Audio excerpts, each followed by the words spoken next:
నీకు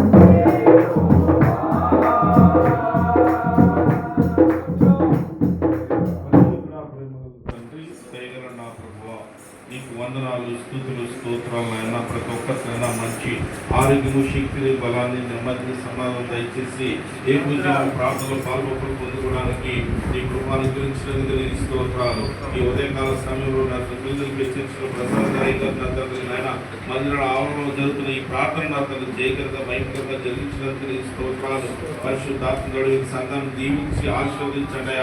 సంఘాలు నన్ను విశాలపరచండి నా తండ్రి. ఏ రాకుండా సహాయం చేయండి. కుటుంబాన్ని ఆశీర్వదించండి నా ప్రభువా. చేరున్న సేవకులను బట్టి ఆస్థానంగా అప్పగిస్తున్నాను. సేవకులు కూడా సంపూర్ణ ఆరోగ్యం దయచేయండి. వారి పరిచర్యలు వారి కుటుంబాలను దీవించి ఆశీర్వదించండి. ముందు ముఖ్యంగా నా తండ్రి వాక్యం పరిచయం చేస్తున్నాం. జాతిమల్ కాబట్టి ఆస్థానంగా అప్పగిస్తున్నాను. వారికి కూడా మంచి ఆరోగ్య శక్తిని బలం దయచేయండి. దీర్ఘాయుష్ను కాదు దయచేయండి. తన బ్రతుకులంత కాలం నాకు కృపాక్షము దయచేయండి. నడుమెత్తునుడు అధికాల రక్తాల పురోక్షము దయచేసి ప్రతి ఒక్క అవభావమును బలపరిచి స్థిరపరచండి. ఈ దాసును బ్రతుకుంటున్నాక అనేక మంది బ్రతుకుతారు నా తండ్రి. అవునాయ నీ దాసుల ద్వారా వెలువడుతున్న ప్రతి మాట నా తండ్రి విడుచున్న వారికి నాకు ఆసక్తి పుట్టించే మనసును దయచేయండి. ప్రతి బిడవలు చేదని వీరు బలవనైకుండా నా తండ్రి ఆయన స్థిరపరిచిన ఎదిగే కృపను మాకు దయచేయండి. పరిశుద్ధాత్మ నా తండ్రి నాయన నీ కనికరం, నీ జాలి, నీ దయ ఈ సంఘం మీద బిడలందరూ మీరు కుమ్మరించి నీ నామాన్ని మంచి తెచ్చుకోమని యేసునామములో అడిగి వేడుకుంటున్నాం తండ్రి.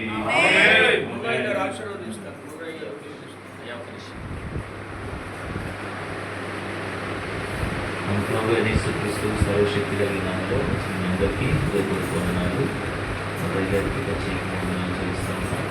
దేవుని యొక్క మహాకృపకి గత 2 సంవత్సరాలుగా మహాదేవుని యొక్క మహాకృపలో అది బ్రదర్తో కలిసి ఆయా ప్రాంతాల్లో నందిగా నియోజకవర్గంలో కొంత సుదూర ప్రాంతాలకు కూడా బందరు మచిలీపట్నం చాలా దూరం అంత ప్రయాణం చేయడానికి దేవుడు ఎంతో సహాయం చేశారు.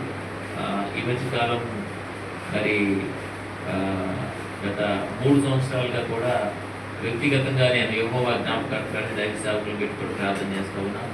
సంఘముతో ఉదయం 3:30-4 గంటల నుంచి 6-6:30 వరకు కూడా సంఘ ప్రార్థన, తర్వాత దైవ సేవకుల ప్రార్థన, ఆ తర్వాత కొంత ఉయ్యూరు ఏరియా నుంచి కొంతమంది దైవ సేవకులు పరిచయం, వాళ్ళతో 3-4 గ్రూపుల్లో మరి ఒక బలమైన ప్రార్థన. అలాగే సాయంకాలం ఇట్లా విస్తారంగా ప్రార్థనలో ఉన్నా కూడా మరి ఇంకో దేవుడు ఈ మధ్యకాలంలో కొంచెం ప్రార్థన చేసుకోవడానికి ఇంకొంచెం ఎక్కువ విశాలమైన సమయాన్ని దేవుడు అవకాశం ఇచ్చాడు. ఎందుకంటే ప్రార్థన ద్వారానే మనం ఏదైనా చేయగలం. ప్రార్థనలో మరింత బలంగా జరుగుతూ ఉన్నా కూడా కొన్ని కార్యాలు, ఇంకా శ్రేష్టమైన కార్యాలు చూడడానికి రోజుకి 8 గంటల పైచిలకు ఒక 35 మంది దైవ సేవకులతో బలంగా ప్రార్థన చేయడానికి దేవుడు సహాయం చేస్తూ ఉన్నాడు. ఏదైనప్పటికీ అన్నకు దూరంగా ఉంటున్నానన్న బాధ కానీ మరి ప్రార్థనలో విశాలంగా గడపడానికి దేవుడు ఎంతో సహాయం చేస్తూ ఉన్నాడు. ఈ విషయాన్ని బట్టి దేవుడు ఎంతైనా స్తుతిస్తూ ఉన్నాను.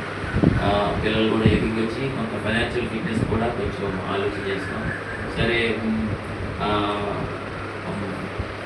దేవుడి మహాకృపలో అన్ని విషయాల్లో వర్తిల్లాలని ప్రార్థన చేస్తూ ఉన్నారు. చాలా సంతోషం. బాబు యూఎస్ విషయంలో ప్లాన్ చేస్తూ ఉన్నాడు. ప్రయాణం కోసం ప్రార్థన చేయండి. చిన్నబాబు స్టడీ సబ్జెక్ట్ ఆగింది. దేవుడి కృపలో పాస్ అవడానికి దేవుడు ఎంతో సహాయం చేశాడు. బీటెక్ వెళ్ళడానికి, ప్రీ కాలేజీ సీట్ రావడానికి కీలో చూస్తే క్వాలిఫై అని చెప్పగా చూస్తూ ఉన్నాం. దేవుడు మహాకృప. మరి ఈ రోజున మధ్య తరగతి వాళ్ళు చదువుకోవడం అంటే ఎంత బాధాకరం మీకు తెలుసు. దేవుడు మహాకృప ఆయన నడిపిస్తూ ఉన్నాడు. సంఘం చూస్తే చాలా చిన్నది. ఈ మధ్యకాలం మొన్న ఒక 8 మంది దైవ సేవకుల్ని పిలిచి ఆన్లైన్ ప్రార్థన ఏర్పాటు చేసుకుంటే 4 కుటుంబాలు ఇచ్చేవాడు. ఎంత బాధాకరమైన విషయం చూడండి. మేమేం డిమాండ్ చేయం.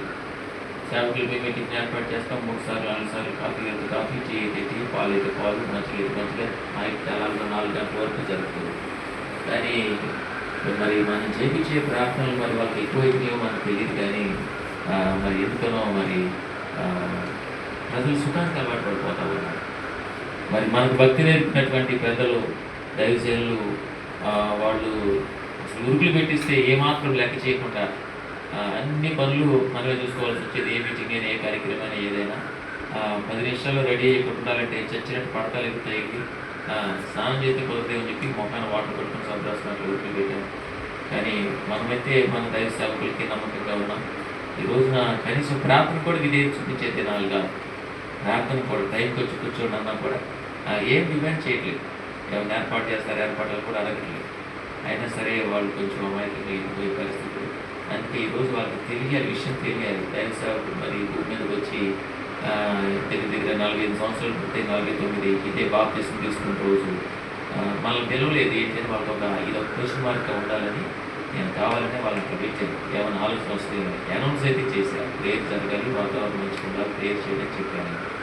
ఈ విషయం కూడా మీరు అందుకే సంఘం ఆత్మీయంగా ఉద్యోగం పడాలని ప్రేయర్ రాశాను. దయచేసి ప్రేయర్ చేయడం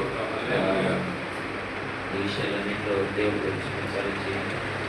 నేను 7th క్లాస్ చదివితే మార్మల్స్ 1992 ఆగస్టు 15 మధ్యాహ్నం ప్రమాదమే 3 గంటల 30 నిమిషాల టైంలో మరి మా నాన్నగారి నోట నుంచి వచ్చిన అద్భుతమైన మాట మా తల్లిగారికి బాగుండిపోతే చాలా భయంకరమైన పరిస్థితుల్లో కొత్త వైద్యులు అయిపోయారు. ఖమ్మం, హైదరాబాద్ మొత్తం అయిపోయింది, అన్ని ప్రాంతాలు అయిపోయింది. ఏం లేదంటారు మొదలు మాత్రం పెద్ద పెద్ద ఆటపేట్లు పెట్టించేవాళ్ళు. ఆటపేట్లు అనమాట, చిన్న బాక్సులు తగ్గేది కాదు. ఆ టైంలో నువ్వు వెళ్ళి అప్పుడుదాకా ప్రార్థన ఒప్పుకున్నాను కానీ నువ్వు వెళ్ళి పాస్టర్ గారిని తీసుకొని రాను, జెండా వందనం చేసుకొని నన్ను పైన సంవత్సరం విజయనగరం క్లోజ్ చేసుకున్నాను. ఇంటికి వెనకాల నాకు అవుతుంది నన్ను పైన సంవత్సరం అక్కడ మేము జెండా వందనం చేసుకొని వీసీఆర్ తెచ్చుకొని క్యాసెట్ తీసుకొని పోతున్నాను. తిండి నీళ్ళు మెప్పులు ఏం లేవు. ఇంటికాడ నుంచి కబురు అనమాట, ఏంట్రా ఎంతసేపు ఇంటికి వచ్చేసరికి అమ్మ మళ్ళీ పడిపోయింది, నీరసం అయిపోతూ ఉంది.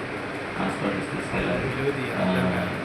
మరి నీ కాస్ట్ గారు తెలుసా అనడానికి సౌండ్ లేదు నాకు, టెన్షన్గా ఉంది. సరే నాకు అర్థం కాలేదు. అంత మంచి భక్తి హిందువులో చాలా నిష్ఠగా సంవత్సరాలు